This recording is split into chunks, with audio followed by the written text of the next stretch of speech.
You're listening to Forged from Fat. For everyone who's been afraid to step up, this is for you, the All Things Life podcast. Your hosts, John and Kieran, are two regular guys with one common goal, to lift you up. Enjoy the show. Hey, good afternoon, everybody. Welcome back to Forged from Fat. We kind of missed you guys over the past week. As you know, we decided not to record due to the state of the world as it's been in, but we are back this week with a super exciting episode. I'm with my buddy Kieran all the way out in Virginia. How's it going, Kieran? What's up, man? We are doing good. Yeah, it feels like it's been a long time since we recorded last. But I definitely think we made the right decision last week, kind of laying low and letting the world kind of unfold and do its thing. It's a crazy time.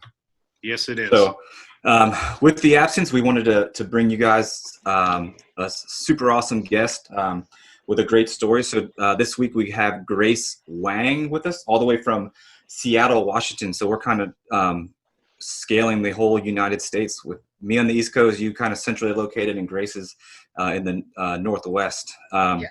So Grace is Carnivore Keto. She's been battling weight for pretty much her whole life, right? And Yep. So we're going to dive into some eating disorders, which I know I have some personal takes on too. So super excited to have you, Grace.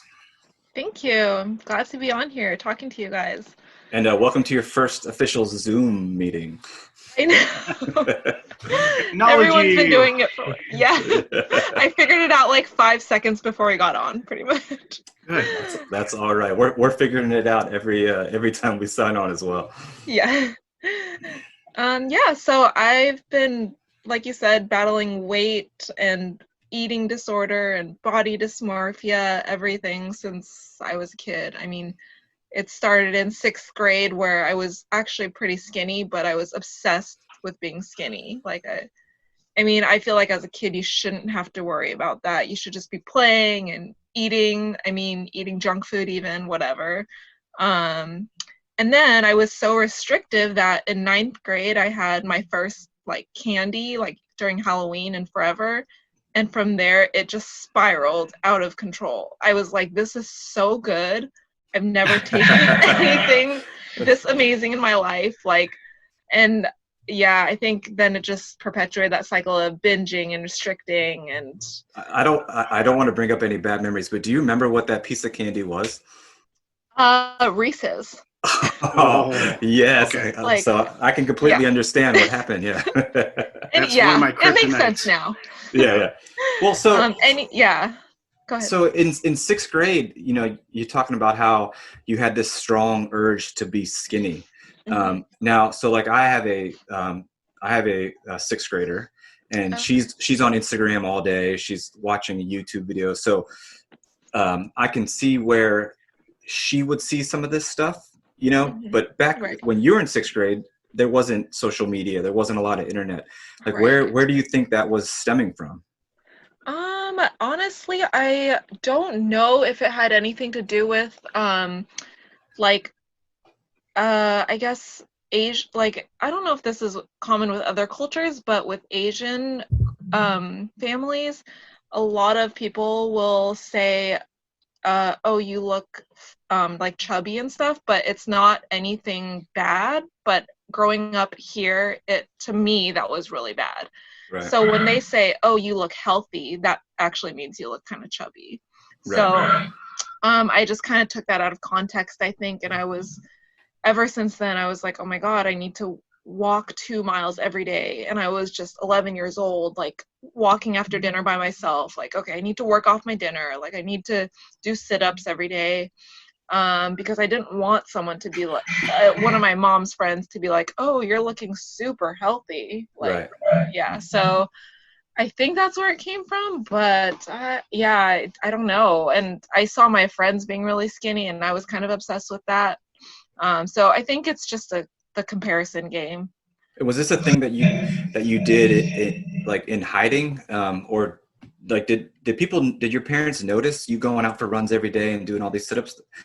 Yeah, my dad I always asked my dad if he wanted to go walking with me, and he just let me go by myself. But they didn't seem to think that there was anything wrong with it. And I think it's really easy to hide the obsessive behavior because you can just play it off as like, oh, I'm just healthy. Like, I just want to exercise. Yeah. But when it takes over your mind and you like can't stop thinking about it, then Obsessing. yeah, Yeah. it becomes obsessive. So prior to 6th grade, you said 6th grade, this started happening. Yeah. What was your diet like? I mean, there's a standard American diet.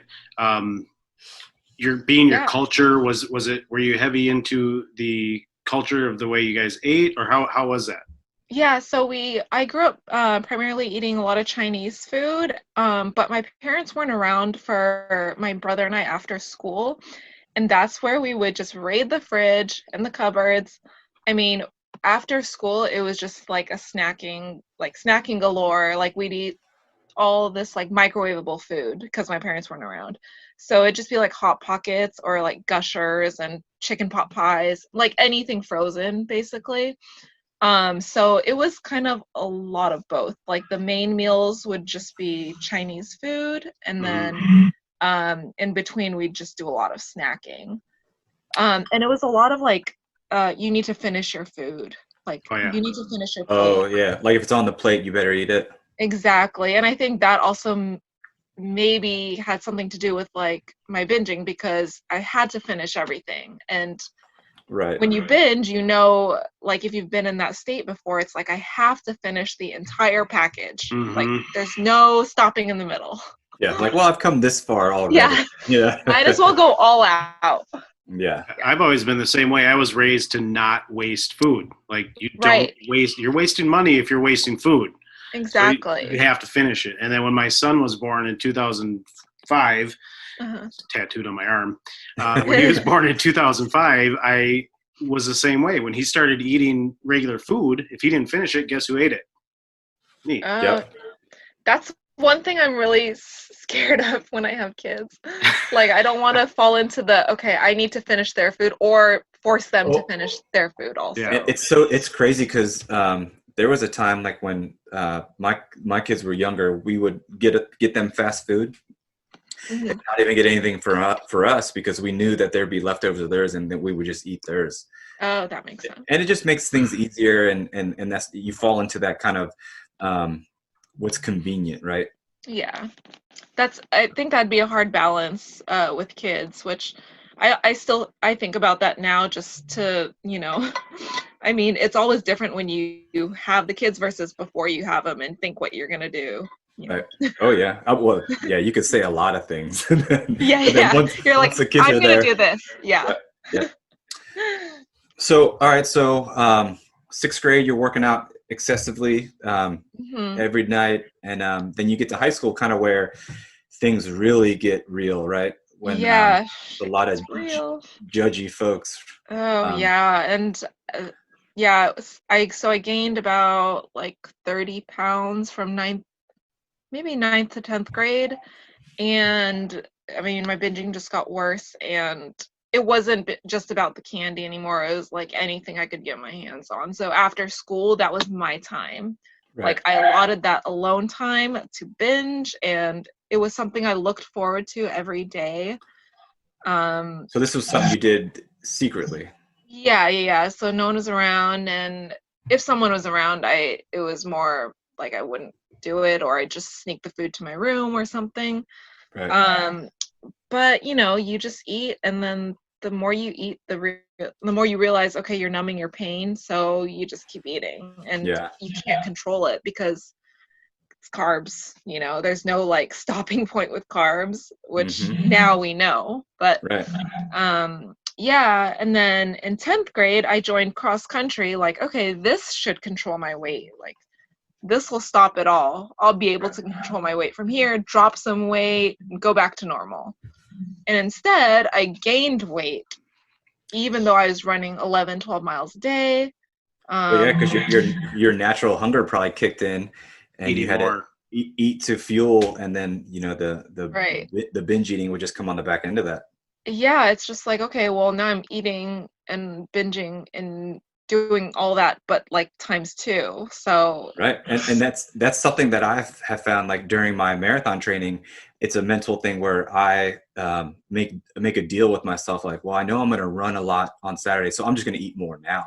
And so, yeah. but during my training season, I should be losing weight and leaning up as well. But I find myself eating more and more because I'm rationalizing that I'm running more, so I should be able to eat more. Yeah, it's totally a mental game. You can just override your hunger, like your actual hunger signals, and just be like, okay, I deserve to eat more because I ran a shit ton today. Yeah, we are our worst enemies. Now, Yeah.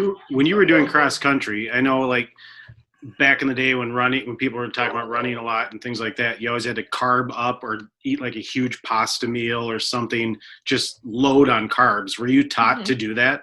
Yeah, totally. And I thought that was the right thing to do. And I mean, I'm sure that's great for some people. But that was my rationalization for eating even more, you know. It's like, I have to carb up, so this makes sense. So what I'm doing is correct, you know. That is crazy. Friday night pasta dinners were a big thing in high school for the football team and soccer team and stuff. Yeah, and for me too.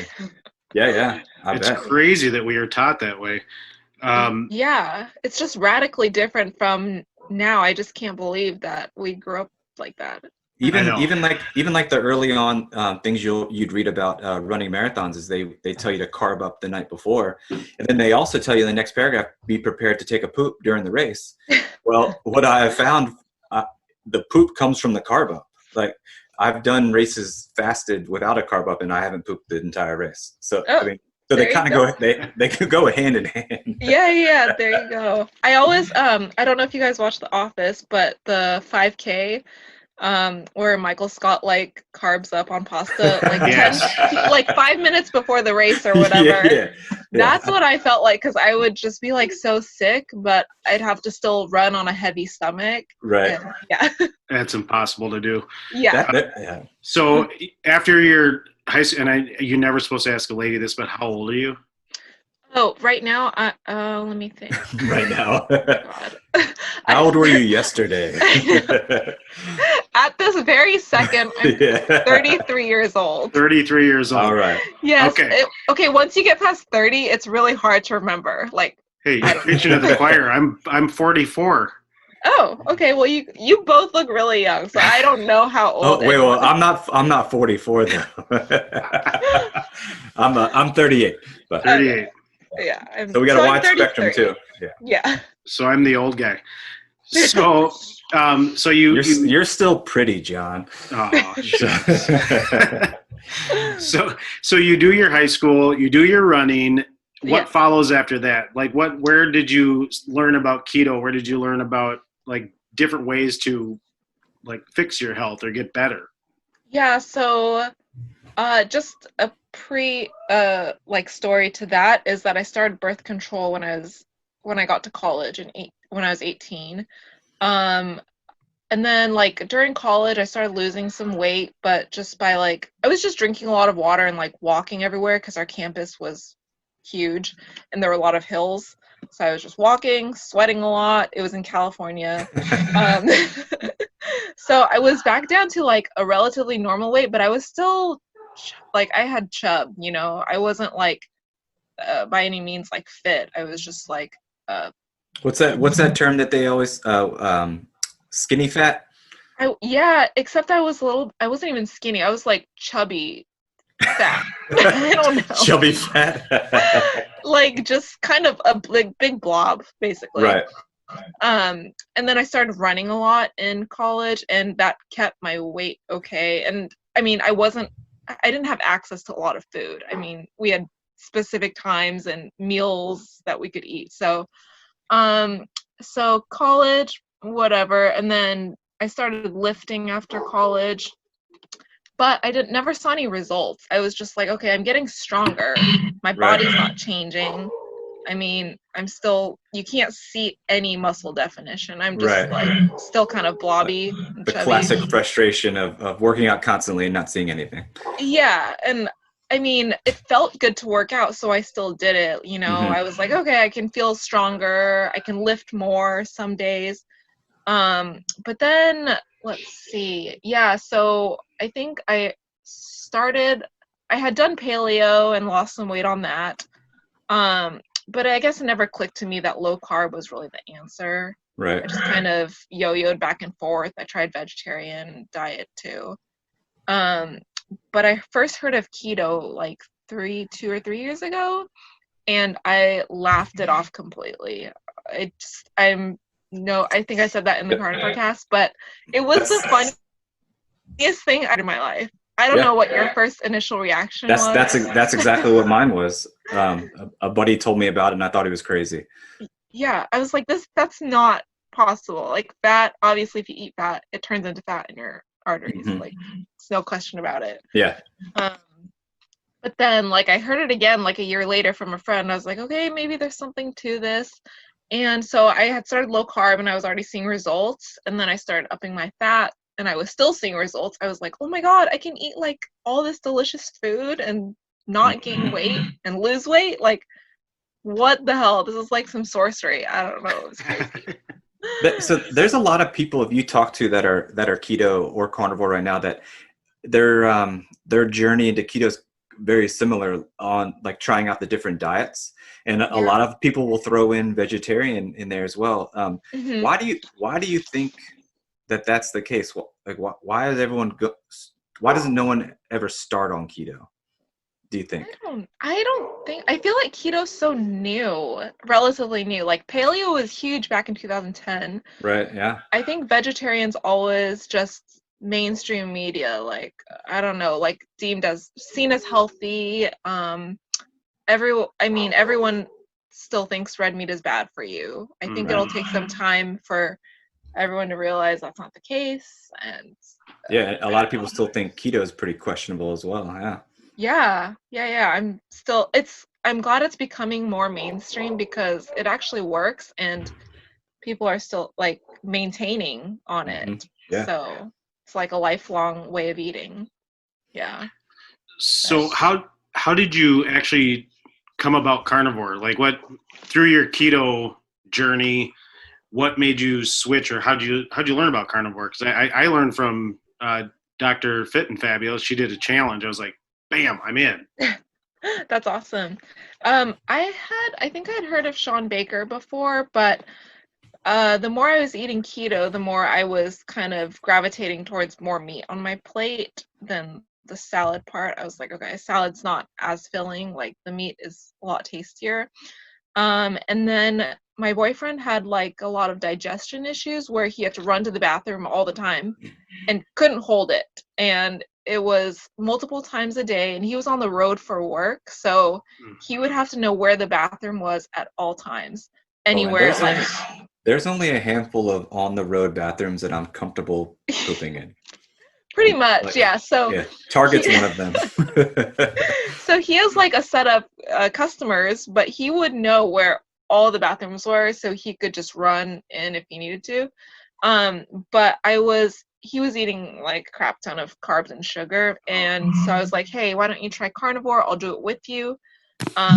So we tried it together in January of 2019, and maybe 2 or 3 weeks later, he had no issues at all. Like, it was crazy. He could sleep in the mornings, which he never was able to do. He'd always wake up at 5 or whatever to go to the bathroom and go throughout the day. But yeah, it was like a normal once a day thing for him. And then I started feeling better too. Like I didn't miss vegetables when I went to carnivore. I mean, it just didn't seem like I was missing nutrients either. I felt better just eating more meat. That was the best part of all my steak salads before anyways. Yeah. So, yeah. That's one thing I noticed when I started keto was because, you see salads. Everybody's eating salads and you balance it all out. But I would have a salad every damn day. And just like your boyfriend, as soon as I finished that salad, off to the races to the bathroom. It was like, I thought I was doing the right thing.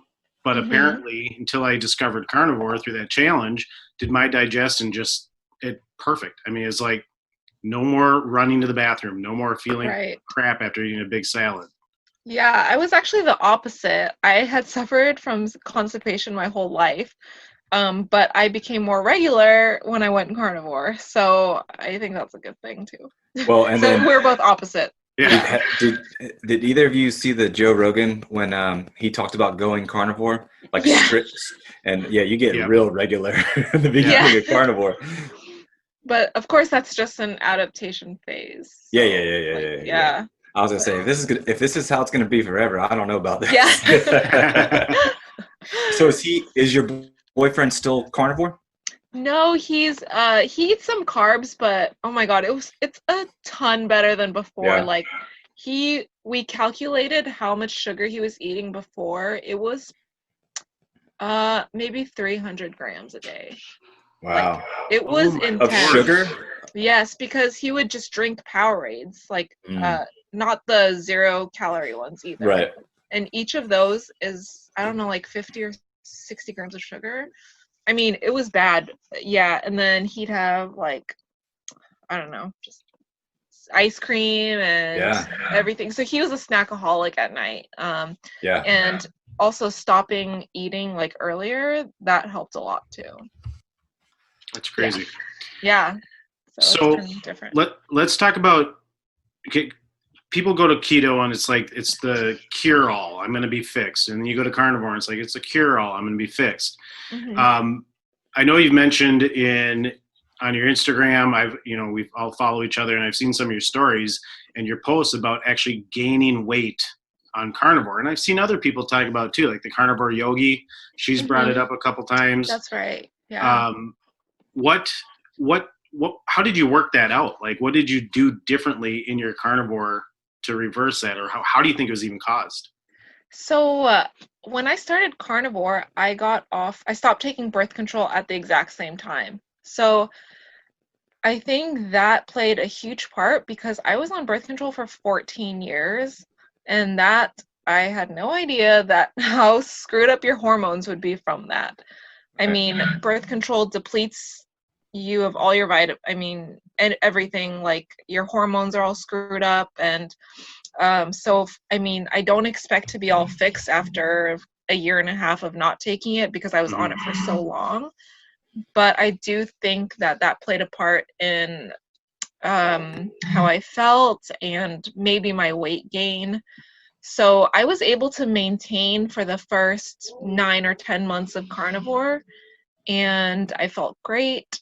And then after 10 months, I started gaining weight. So I gained about 10 to 12 pounds, and I was flipping the F out. I was like, okay, I've just preached this all wrong. Like, what do I need to go back to salads? I don't want to, but I definitely considered it. I was like, okay, maybe I'll go back to steak salads instead of just steak. But I couldn't bring myself to eat anything like less nutrient dense. I don't know if you guys feel like that too, but I just couldn't bring myself to go. It felt like taking a step backwards, like eating. Oh yeah. I know exactly what you're talking about. Now, were you tracking your food? Were you weighing it? You were just eating kind of instinctually? Yeah, like the thing about overcoming binging is that I didn't want to think or track anything, you know. I just wanted to get to like the intuitive eating side of things, where I could just eat to satiety and not think about it after. Because like binging, you are obsessively thinking about food all the time. Right. And if you set that limit on a scale and that's all you're allowed to eat, then your mind will start working against you, like, no, give me more. Yeah, exactly. If I start tracking it, sometimes I still track it in my head, like, okay, maybe I should stop eating, but that's the one thing I don't want to do is track or think about it anymore. Like, I just want to eat how I feel like eating, but only good foods. So are you still dealing with desires to binge? Occasionally, yeah, like and I think the hard thing about it is that my cycles are so irregular now that I can't relate a craving to a part of my cycle because I don't know where I am in my cycle. Like, normally people are like, okay, I can look at this period tracker and be like, okay, it's a week before my period. This makes sense. Right. But now I have no idea when my period's coming. So I don't know. I have cravings sometimes, and I do binge sometimes still, but it's definitely not like an everyday thing or how it used to be. Yeah, so when I gained weight, I maintained that weight gain for about 2 or 3 months, and the whole time I couldn't stop thinking about it. That went back to my like obsessive thinking. Like, okay, what can I do to get rid of this weight? So I started trying OMAD. I started, trying to like restrict how much I ate every day. That didn't work. And I tried the protein sparing modified fast thing, and that didn't work. It didn't seem satisfying. Like I was still craving fat. So I just ate how I wanted to eat, just like fatty ribeyes and stuff. And I was like, fuck it. Like, oops, sorry. Okay. You're fine. Yeah. Okay. Yeah. I was just like, I'm just gonna eat however the fuck I want. I don't care anymore. And then John and I actually had that conversation, not about ribeyes, but about the F word. Okay. 3 weeks ago, and John's like, "Hey man, how do you feel about if I say the F word?" And if I said, "Hey man, if that's how you talk, that's how you talk." I really, it doesn't bother me at all. Yeah. Okay. I had someone like, I used to cuss a lot in like my captions, and then I had people be like, "Why do you talk like that?" I was just like, "Bro, that's how I talk. Like, I can't help it." Yeah, that's why I told John. I said, "You talk however, I don't typically talk like that, but I am a firefighter, so I hear it all day long." Yeah. So yeah, it doesn't offend me. And John's like, Okay. I told John, just be real, man.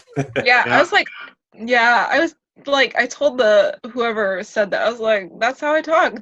I don't want to be held back by some random commenter. Like, right. Yeah. Let me do me. I remember that caption too. Yeah. Yep. Yeah, that was a while ago. So I've toned it down. But yes. So yeah. Anyways. Sensitive. Yeah. So yeah, I dropped the weight after 3 or 4 months, and I have no idea how. And I tell people that, like, I don't know. I just ate how I ate. I don't know if my body figured out things on its own, because I pretty much think it was a hormonal issue. But yeah, now I'm not weighing myself or anything. Especially during COVID when the gyms closed, I don't want to be stressed out about my weight and not having a way to exercise and go to the gym. So I don't want to have that extra stressor in my life. So right now I'm still just practicing intuitive eating whatever I want to when I want to. Carnivore, keto-ish, obviously. Right. Yeah. So here we are today. Are you tracking ketones at all? No, I don't really track anything, honestly. That sounds way awesome. I don't, honestly, I was too lazy to like get a ketone tracker. It wasn't like, and I want a CGM, but I'm like, I don't know, I'm kind of lazy. I don't know if I want to track it either. What is the CGM? I'm lost. Continuous glucose monitor. Yeah. It looks like a smoking patch thing. Yeah. And you just scan it with your phone. Yeah, I'm really curious, because after hearing Paul Saladino talk about raw honey, I just ordered some raw honey. So I'm going to try, I think, introducing a little bit of carbs just for fun. I'd like to try one of those too, but I think I sweat too much. I feel like it would fall off. Yeah, that's what I feel like too. Doesn't it stick in your arm? Like, yeah, but just a needle though, right? The rest is I imagine the rest is adhesive or something. Yeah, I heard it just pushes into your arm a little bit. I don't know. That's interesting. Fun. Yeah, yeah. It'd be interesting. That's interesting. Yeah, so I'm basically doing his experiment without tracking my glucose. Now, did you order local honey, or is this? It's on Amazon. Okay. Yeah, so I just wanted to, and it's raw honey, which I've never had raw honey before, so better than the regular stuff that comes in the bear-shaped. The bear-shaped. Yeah. That's when you know it's shitty. Yeah. So now, are you gonna use this as like a pre-workout, like a pre-workout carb? I think so. What I'm gonna just do is have it in the mornings, because I know it's better to have your carbs early in the day. You tend to have blood glucose spikes more, even with the same foods later in the day. So I just want to see if I could have more energy, see if I feel better, but it's not like a pre-workout per se. Okay. Yeah, just for fun. I'm experimenting more. Like during quarantine, I've gone back to more keto-ish foods, like avocados, mushrooms, jalapenos, and all that stuff. Jalapenos. So, walk us through a typical day of eating for you. Do you eat breakfast? Do you do 1, 2, 3 meals a day? What's a typical day look like for you when you wake up and you're hungry?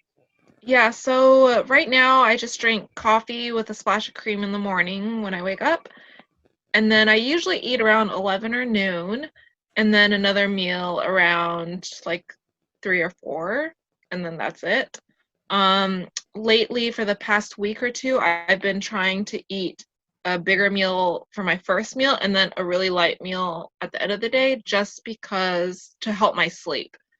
And I think that's working out okay, because I was waking up at like 3 in the morning and not being able to fall back asleep. So for the past week, it's been working out pretty well. I've been sleeping till like 6 a.m., which is pretty good. It's not Yeah. bad. Yeah. And when you do make a steak, how you eating a big bag? You eating like a couple? Because I know like Crystal, Carnivore Chris, her OMI or whatever she's called, one Oh meal my every gosh. other day. Huge. Those are insane. Yeah. Right? Yeah. I guess I eat based on how I feel. So this past week, I actually haven't been that hungry, but some days I'm like a bottomless pit and I could just eat steaks on steaks and steaks and like not be full. So it really depends on how I feel that day. And I try not to, like the thing about eating steaks is you kind of feel like there is a stopping point where you feel like you can get full. So I just kind of listen to my body, and if I'm hungrier, I'll just eat more. But the past several days I haven't eaten that much. Yeah.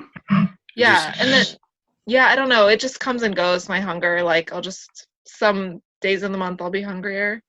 But again, I can't track it according to my cycle, so I don't know. Do you ever end up those days that you do feel hunger, just like 3 or 4 days, do you get your period and then you think back like, oh, I was hungry or no? It happened like one time where I was like, okay, that makes sense. And now I'm like, so, I don't know, it's so sporadic. Like I get it every 5 weeks or 2 months, and so that's my one goal right now, is trying to get a regular period, because that is a sign of health for women.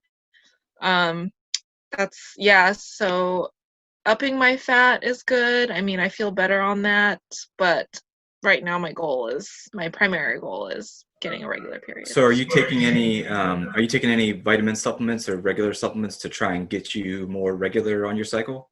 No, because, I saw a holistic doctor, and she had given me some supplements to boost my T3 or T4 levels and some iodine, but I didn't really see any results from that.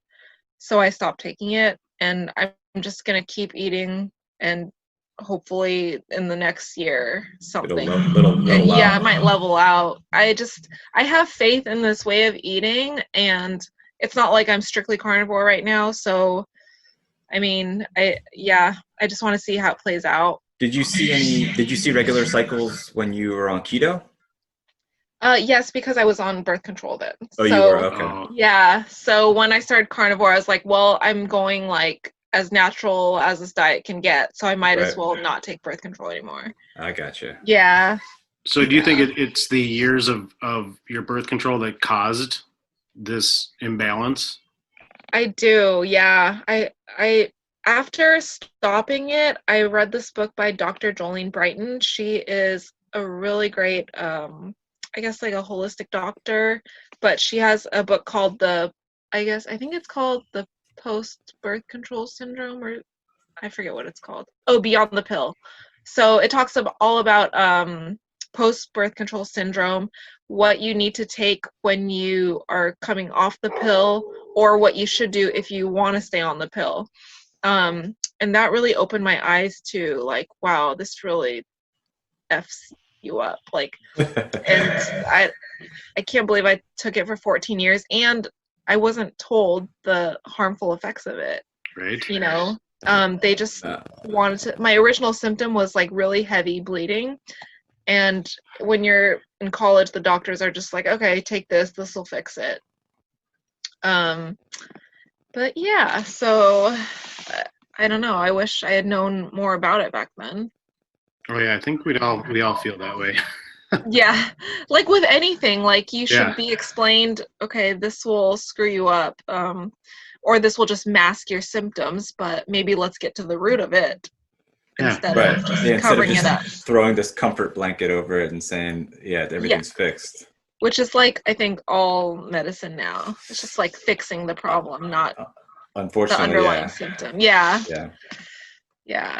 So let's shift gears from that, and let's talk about. So I would say probably 90% of your posts are just food.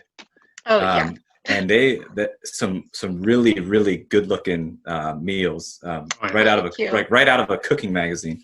Thank you so much. Have you always cooked?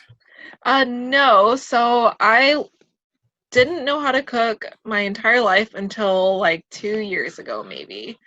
I didn't know. I mean, I didn't even know how to make eggs. I was just like, like seriously, in college, I lived off cereal, peanut butter sandwiches, like instant noodles, and that's about it. Yeah, typical college food. Yeah, and I never even. I mean, oh my God, if they had air fryers back then, that would be amazing. But so I just learned how to cook maybe a couple years ago, and once I learned how to cook steaks, that just kind of changed my life. I was like, okay, now I can start. Like, this fancy steak took like 5 minutes to make, and it was so easy. You literally just sear each side. So I guess my love for cooking kind of just developed over the past couple of years. Yeah, and now I never thought I'd be posting food ever. Food, like, if anyone knows me, they'll just be like, okay, Grace knows how to cook. She just eats out like all the time. Right. I never thought I'd be able to cook anything. So, but developing this love for cooking has been, I don't know, it's just kind of like a stress reliever, and I really enjoy it. And everything's delicious. So yeah, everything looks delicious.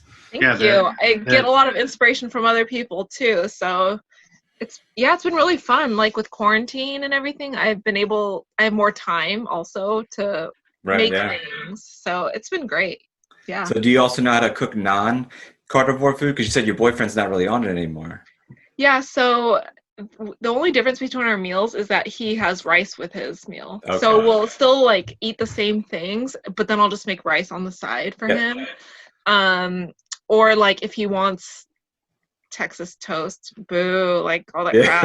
Like so I'll just make the meat still or whatever, and he can make his own carbs. That's exactly how I cook at the firehouse. I cook my keto meal, and then I throw a tray in of French fries for the other guys. Yeah. I'll like air fry potatoes for him or something, but we eat the same the nutrient dense food. So. Right. Nice. Yeah. So one thing I've noticed on your Instagram is not a lot of treats, not a lot of keto treats or keto bars or keto bricks, anything like that. Is that something you just totally stay away from in general? Yeah, so when I was on keto, I actually ate a lot of Quest cookies and keto treats. They go down pretty easily. What's that? I said they go down pretty easily. Yeah. That was like, I'd have one, every day. That was like a dessert for me. It was great. But when I went carnivore, I kind of stopped the snacking or the keto treats. And I felt like that was a gateway for me. It kind of just spurred my sweet tooth, and that was something I just wanted to get rid of. So my desserts these days are just like berries or 100% dark chocolate. But yeah, I try not to get anything packaged unless it's like biltong or beef jerky or something like that. Yeah, I don't know. It just, when I had them, I just felt like I would just want more sugar after that. So Yeah, because it kind of, even though it's not real sugar, it kind of triggers your brain thinking that you are, and it takes you way back. Yeah. yeah. I just think about my binging days. I'm like, oh my God, now I want like a ton of these. So Yeah. I just keep a guess. jar of crunchy peanut butter on hand. Yeah, right. Yeah. Oh my gosh. So yeah, my dessert used to be I used to eat spoonfuls of almond butter too. Like Yes. that was amazing. And then once you stop buying something, you just kind of forget about it. So I stopped buying it at Costco, and No, I never forget about peanut butter. Yeah, it's so good though. It is that all nut butter that they have at Costco is really good too. I'm not sure. I don't know what that might not be the name of it, but it's got like sunflower seeds, flax seeds, almonds, cashews. It's really good. Yeah, my wife writes the date on the lid for when I open it, so that way I can see it. Like, hey, that was 3 days ago. This shouldn't be this empty. Yeah. Yeah. That's a good tactic to like maybe hinder you from eating. I just don't look at the date. Yeah, just ignore it. Ignorance is bliss. Open it with your hand on top. Yeah, of exactly. I didn't see a date. Yeah. The hell are you talking about? Yeah.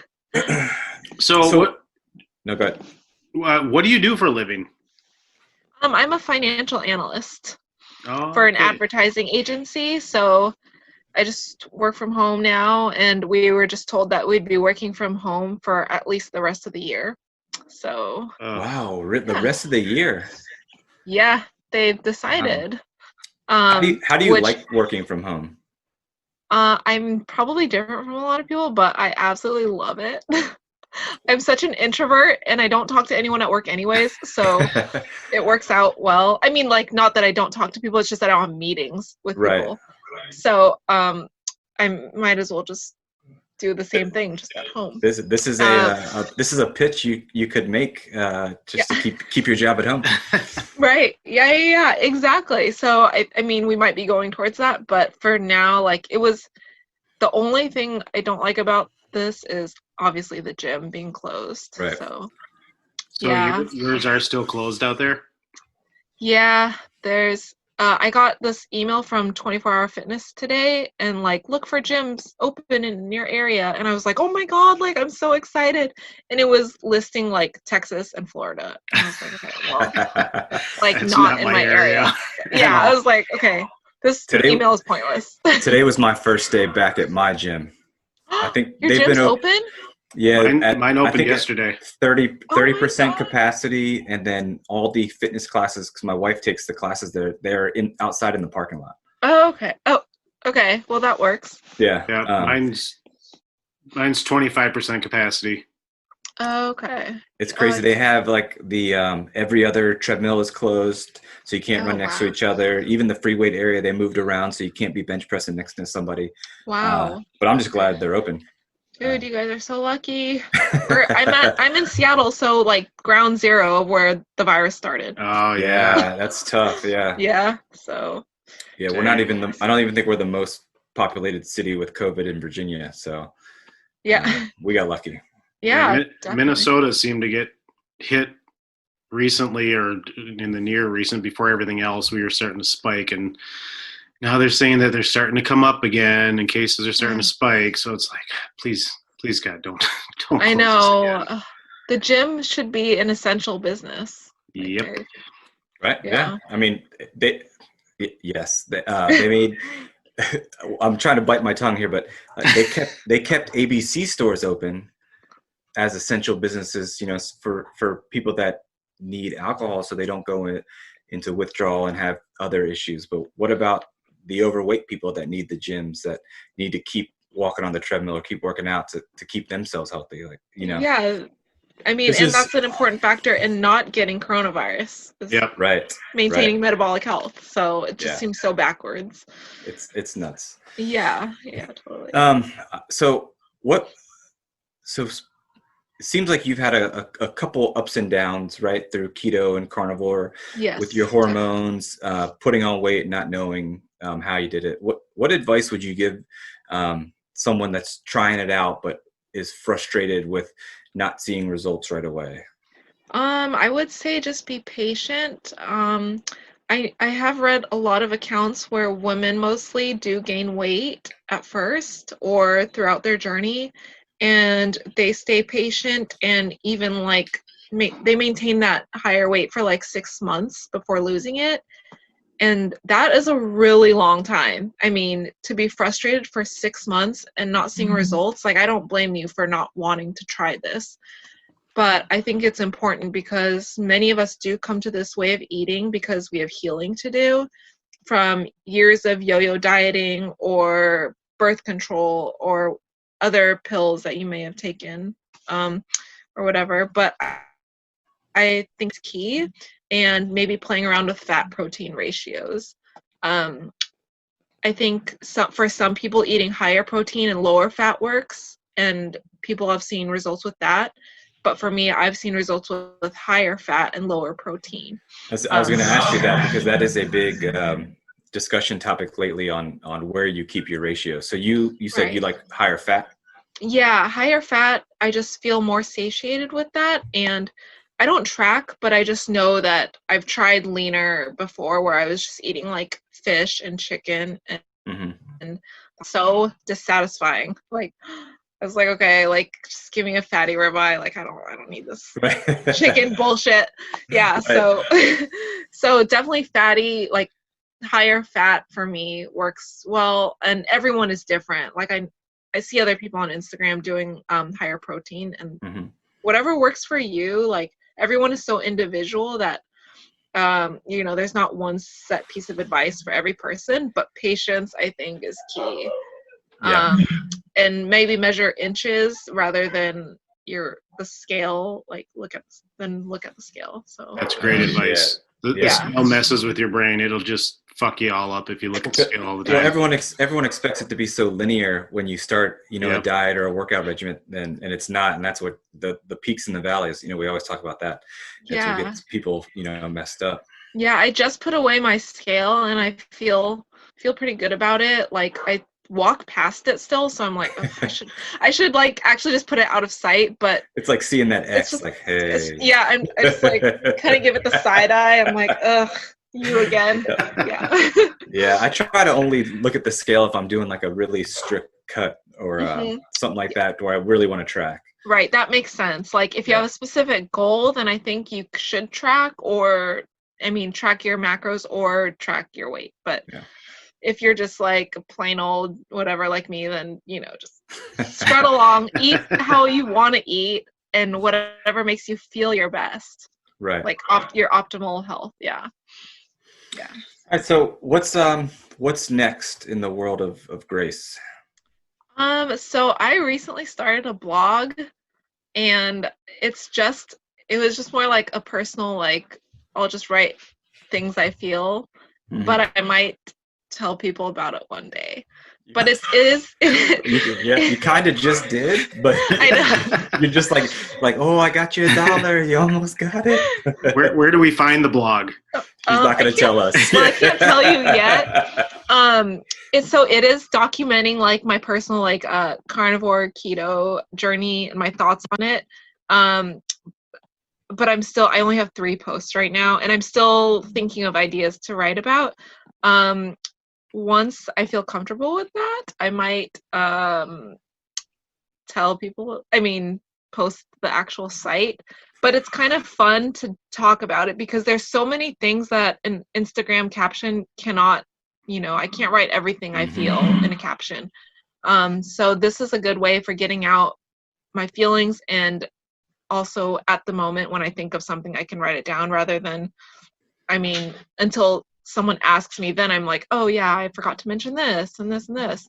So that's and I have time now because I'm working from home. So well, I hope my coworkers aren't saying this. Well, since you won't tell us that address, where can people go and find you and interact with you?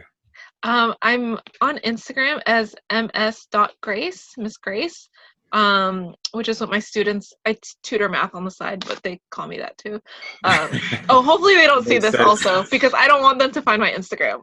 Well, I think we only have 2 subscribers to our YouTube right now, so Okay.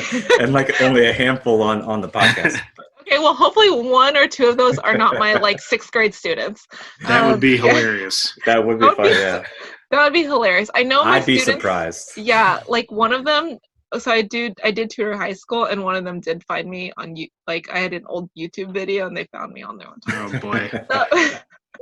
So, but yes, just Instagram at ms.grace. Yeah. Awesome. Yes. Well, it was super awesome talking to you. Yeah, you guys too. This was so fun. It felt like it was actually like in person. So that's really cool. Yeah. Zoom. Welcome to the Zoom world. I know. Yeah, this was great. Yes. So to wrap up, John, what do you have coming up? Anything big?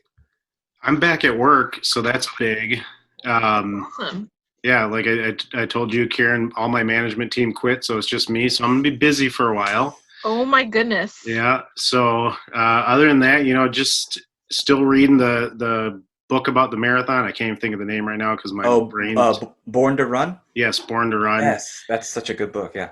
Still reading that. I'll have to put that on my list. It's good. Got to get back on my running program so we can get prepared. Other than that, just staying busy with work again. What about you, bud? I am finishing David Goggins' book tonight.